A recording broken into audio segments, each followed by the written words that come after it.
السلام علیکم ورحمۃ اللہ وبرکاتہ. الحمد للہ والصلاة والسلام علی رسول اللہ محمد وعلی آلہ وصحبہ الأجلة ومن سار على نهجه إلى يوم لا جور فيه ولا خلة.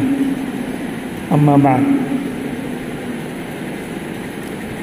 محترم صدر اجلاس، ڈائس پہ تشریف فرما، معززین، دیگر حاضرین اجلاس،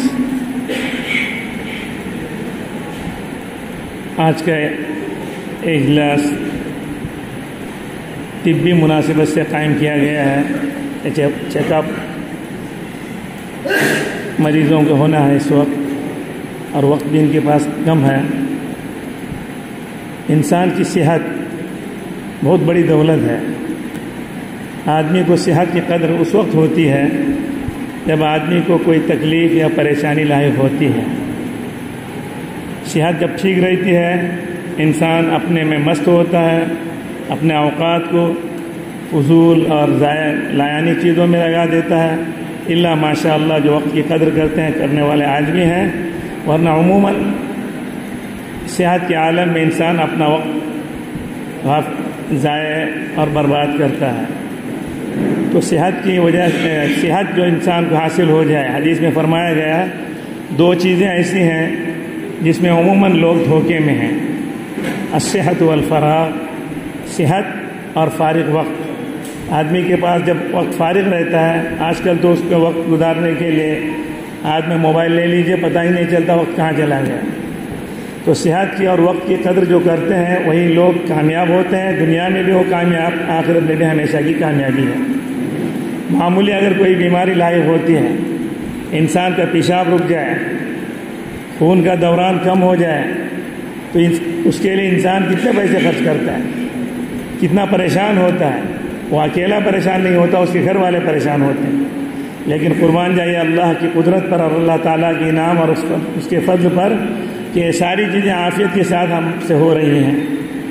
پیشاب کا رک جانے پر آپریشن کی نوبت آ جائے، لاکھوں روپے آدمی اس پہ خرچ کرتا ہے، اور کتنی پریشانی اور کمزوری اسے لاحق ہوتی ہے. عبادات اور طاعت میں بھی اس کا کام نہیں چلتا، کاروبار کے لیے بھی وہ ٹھپ پڑ جاتا ہے. تو اس صحت کو ہمیں اس کی حفاظت کرنی ہے اور اس کا خیال رکھنا ہے کہ ہماری یہ صحت نیک کاموں میں، اچھے کاموں میں اور لوگوں کی خدمت میں چلی جائے. میں انف والوں کو بڑی اپنے دل کی گہرائیوں سے مبارکباد پیش کرتا ہوں کہ ان حضرات نے لوگوں کی صحت کا خیال رکھتے ہوئے مختلف کیمپ قائم کیے اور ٹیمپروری ہاسپٹل اور اس طرح کی چیزیں انہوں نے بنائی. یہ ایک اہم ضرورت تھی. ہم آپ ذرا سوچیں، ہم اپنا پیسہ اور اپنی دولت کو کہاں لگا رہے ہیں؟ کتنے غریب ہیں، کتنے بیمار ہیں جن کے لیے علاج کے پیسے نہیں ہیں، کتنے وہ ہیں جن کی چھتیں ٹپک رہی ہیں، ان کے لیے کوئی صاحبان میسر نہیں، اور کتنے لوگ اپنی اپنی پریشانیوں کے عالم میں ہیں، مقروض ہیں اور قرض سے نکلنے کے لیے بےتاب ہیں.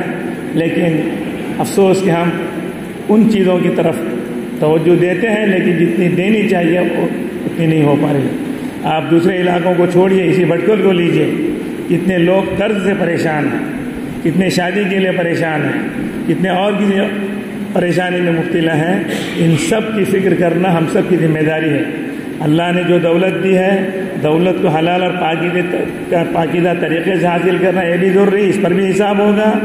اور دولت کو کہاں خرچ کیا اس پر بھی محاسبہ ہوگا. فضولیات میں اور دیگر چیزوں میں جس میں ہم نے لگا دیا، کل اس کا حساب ہوگا. اگر یہ پیسے اللہ کی راہ میں، غریبوں کی مدد میں، بیماروں کے علاج میں، پریشان حال کی پریشانیوں کے دور کرنے میں، فلاحی اور رفاہی کاموں میں لگیں گے تو اس کا اجر ہی اجر ملے گا. اس لیے ہم آپ کو چاہیے کہ ایسی چیزوں میں ہم بڑھ چڑھ کر حصہ لیں. جہاں نام نہ ہو وہاں کام کریں، اس سے اللہ تعالیٰ عزت بھی دیں گے اور آخرت کی کامیابی بھی اس میں ہمیں ملے گی. اللہ تعالیٰ ہم سب کو صحیح معنی میں دین کی فکر کرنے والوں میں بنائے. جب تک رکھے دنیا میں عزت کے ساتھ، عافیت کے ساتھ رکھے.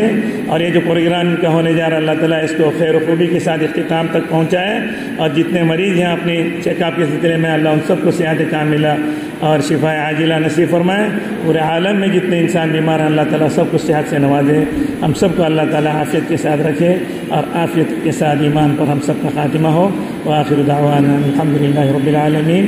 صلی اللہ علیہ وسلم۔ ہم سے جڑے رہنے کے لیے ہمارے چینل فکر و خبر ٹی وی کو سبسکرائب کریں، ویڈیو کو لائک اور شیئر کریں۔ مزید خبروں کے لیے لاگ ان کریں فکروخبر.com۔